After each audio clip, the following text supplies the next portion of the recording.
Hey Clashers, we just had the maintenance break with the Root Rider nerf, and now you might actually look for a new strategy, because option A, you don't like the Root Riders anymore, or option B, they might be too weak for you that you don't want to play them anymore.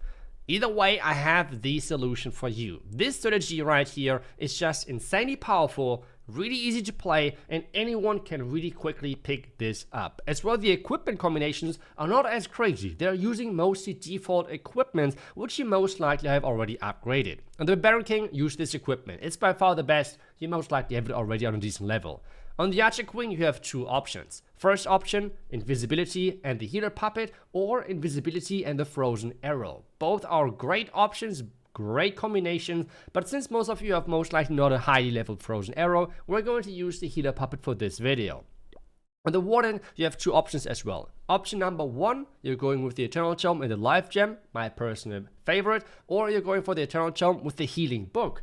Both work great. Both are really powerful. On the Royal Champ, you have two options as well. Either the Haste Vial with the Hog Rider puppet, which is in my opinion the stronger option, or the other option can work as well with the Haste Vial and the Royal Gem. But that's pretty much it for the intro. Let's get into some attacks and we'll exactly showcase to you how this strategy works and why I think it might be a really nice strategy for you if you have liked the Root Rider attacks before the nerf. Okay, we get the first base. It's in double invisibility tower base, which looks quite annoying. Clan Castle typically is always your number one priority, but on this one I am not sure how we can enter this compartment because it's going to get turned invisible. So what I would like to do instead, I think, is going to go into the Eagle and Heroes. I think that's better, even though I would normally always tell you go for the Clan Castle, but this one I think we cannot get really that. I don't see how we can get into that compartment with the Invis Tower. Instead, King, Queen. The nice thing about the strategy is just the funnel. It's just super straightforward, simple, and everything. So, yeah. Get the Lock Launcher, Apprentice Warden. That's another thing, okay? If you are going for the, how do I say? If you're going for the Healing Tome, make sure that you are using the... Oh, wait, where's my King going? Let me do the attack first, and then after that, do the rest of the things. Okay. King ability. So, when you're using the Healing Tome, use the Apprentice Warden with your Hogs. If you don't do that, do it the other way around, as I'm just doing right now. And now we're just starting with those Hogs right here. Queen should go into the core. Let's use the Healing Tome here. Wait, Queen should go into the core, I said? Hello? Queen should go into the core, I said? What is she doing? Okay, no, finally. Warden ability, come on, follow, follow, follow. Nice. Now the Warden ability, healers are even transitioning over, which is amazing. And then you have those other Hog Riders to reinforce your troops from the outside, kind of. That's the idea here. Let's see, healing here. Royal Champ is going to trigger that. Let's add some Hogs here. I think we're still good to go. Let's freeze that. Okay, never mind. The Royal Champ is dead, but we have still so much power left with our Royal Champ and everything. Can we take down that actually with all those troops? I think so, right? Yeah, we should be able to do so. Okay, that looks really good. We still have the Rage, freeze, everything. Let's do that. Let's do the Rage. Let's do another freeze. Looking good indeed. And this means we're getting a nice 3-star here. We can even do a fancy wall break to get our Queen further into that compartment. But yeah, even with the double Invis Tower bases, you have a nice approach. Because you are running the Lock Launcher, which makes your job just so much easier versus any Invisibility Tower base. You just have to think about the approach, about the entry, because this would have turned invisible the entire compartment, so we couldn't really enter into it. So that was the big problem. Instead, we just went from the bottom side to go for the Town Hall, and then the Eagle as well. And since we have the Lizard on the Warden, the Clan Castle, a lot of times can be still overwhelmed on the back end. As what I tried to say as well during the attack is that the Apprentice Warden should be added where it's needed most. And with that I mean, if you're running the Life Gem equipment, always use it for the heroes. if you're using the healing tome, always use it for the hog riders. That's a really important thing to note and really important thing to note down. But let's move on to the next base, to the next attack, and see if we can replicate another nice 3-star. Okay, it's another double Invest Tower base, but this time around it is not going to be as annoying looking. But yet again, we have the Eagle and the Clan Castle on different flanks. But as I said earlier, the Clan Castle, in my opinion, is the higher priority. All we have to do now is to get our troops into this compartment, which I think, especially because of the Yetis, should be pretty straightforward.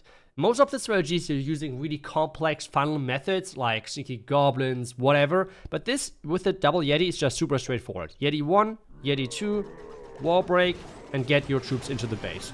Simple as that. Could not get any easier than that. It is, yeah, as straightforward as it could possibly get. Now the wall break, then obviously the freeze to make sure that my troops are not going down right away, and the lock launcher now to enter the core. Always remember, do not use the lock launcher too early, because what this could do is that it's going to drive too far ahead and is going to get targeted, and this means your troops can then not really deal all of the damage you need. That is really, really important. Now, King ability, so he's tanking a bit more, but we should get all the way into the core, and things are looking really, really good for us. A wizard maybe here, and I think we're starting from the bottom side to make sure that my queen is actually getting pushed into the core, and with that we should be able to do so. So just like that. Typically, always the one rage is for your hero dive, and the second rage is then for your troops. But because our pushes currently are going so good, we don't even have to use the rage at the moment. So that's another nice thing. So we can just use it as we're getting into this back end here. Warden ability, nice. And then the hog rides on the outside. You're always trying to reinforce your troops with the hogs from the outside, and that's then the entire idea there. But you can already tell, like, this strategy is nuts. I mean, it's crazy how strong this is. Let's heal this up because of the bomb tower in just a second. Maybe just like that. We just have the queen ability. Like, come on. That's not even fair. The base is already dead. Keep it alive. Or actually, don't keep it alive because we want to have a 3-star. The Invest can be used kind of like versatile. I will use it for my archer queen to keep her alive. We have another rage even left at this point. And yeah, I mean, give it a try. Like, if you are struggling with the Root Riders after the nerf, which I'm not sure if you really have to be honest, because the nerf, yes, it looked like a lot, but it's not as much, to be honest. You might just want to switch to this strategy. It is just so straightforward, and if you have those equipments which are getting used in this strategy on a decent level, go for it. You're going to have the fun of your life. No one's going to defend it, and it's really, really straightforward. But hey, let's do it another time, because 3 is the charm. Okay, here we go. This time around, though, we finally have the Clan Castle and the Eagle close to each other, which to me already shows this attack is going to be great. So, let's get things right. Again, we're getting the funnel and such things, but let's start things off this time with the King, with the Queen, with the Apprentice Warden, everything just like that. Now the 2 Yetis on the flank, just like this, and then the lock launcher right in the middle behind. Again, as I said, delayed a little bit, but obviously not too long, right? Like, that's obvious reason. Oh, okay. This guy's really trying to defend those Root Riders with a lot of damage, but that's perfect for us. We're just going to use the Earthquake just like this, I believe. Hitting most of the stuff, the walls as well. And now let's see if we can get really far into this base. King ability has not been used just yet. The first Invest Tower has been triggered. The second one now as well. King should go in. Let's use the ability. We still have the Rage, which we can use for whatever, to be honest. Let's see how much we actually have to use it. King is getting into his Phoenix state, which is totally fine. Let's use the Queen ability. Ooh, can we wall break in? Oh, that wall break is great. That wall break is nice. Hopefully the Queen is going to walk in there. That second multi-frame tower, I would have liked to have that down, but let's just start with the Hawks and see if I can push my Queen into this compartment. Yes, I can. Perfect. Now I use the Rage because I want to have that Queen diving into that compartment. That's a lot of damage, but that's fine. That's fine. Heal. And then see how far we can make it, because the second multi-frame tower should hopefully go down. There's a lot of giant bombs and such things, but that should be okay. Now the next rage right here. Freeze as well. So we can push through the tunnel compartment. Warden ability. Perfectly timed. And there's already no base left, guys. At this point, there's already no base left. I mean, we can still use our spells, which obviously I will do. And just reinforce our troops and things from the outside. Nice. Queen is getting that compartment out as well. Our Lizard is doing an amazing job. Our Queen should take down the... Yes, last shot, no problem. And we still have 2 freezers. I mean, take a look at those attacks. It's just crazy how strong this is. And I feel like those Super Hawk Riders were kind of flying under the radar for quite some time. Just because with how strong the Root Riders are. But now with hopefully things being more in line overall, it is really, really good. It is really, really strong.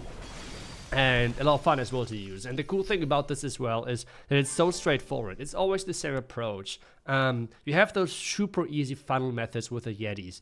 It's like not really a lot thinking about using the correct siege machine and such things. Obviously you can do and make things more overcomplicated again with the strategy. But the cool thing is you can get into the strategy with the super simple basics and smash bases left and right. If you want to use the strategy, the link is down below in the description if you want to copy it. Otherwise, I hope you enjoyed the video. I wish you guys back tomorrow with the next one. Until then, see ya and bye bye.